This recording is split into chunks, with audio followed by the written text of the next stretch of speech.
my mouth. Only I don't know how they got out.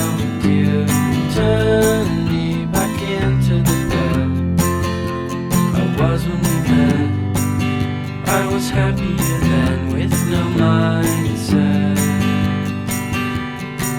And if you turn to me like a girl takes to the wind, well, I'd jump from my trees and die to dance like a king of the ice. So the rest of our lives were dead when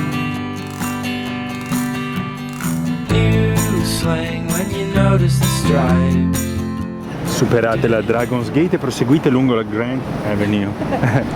L'ho salutato. Sì. Illuminata da lampade a forma di drago fino alla Sacramento Street.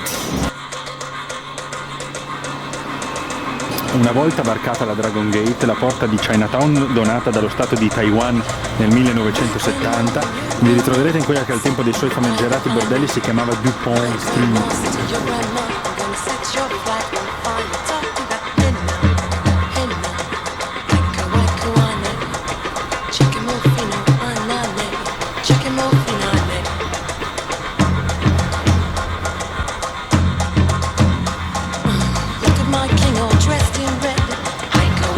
Sun Yat-sen cospirò per la deposizione dell'ultimo imperatore cinese al numero 36 di questa via, dove negli anni 20 imperversavano le sparatorie tra i contrabbandieri di alcolici. Col tempo Spofford è diventato un posto più tranquillo e la sera si sentono i rumori delle tessere del mahjong e l'avvolgente suono degli heu, violini cinesi a due corde nei centri per anziani.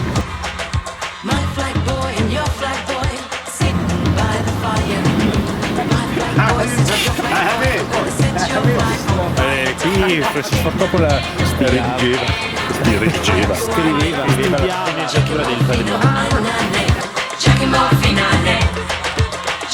Finale.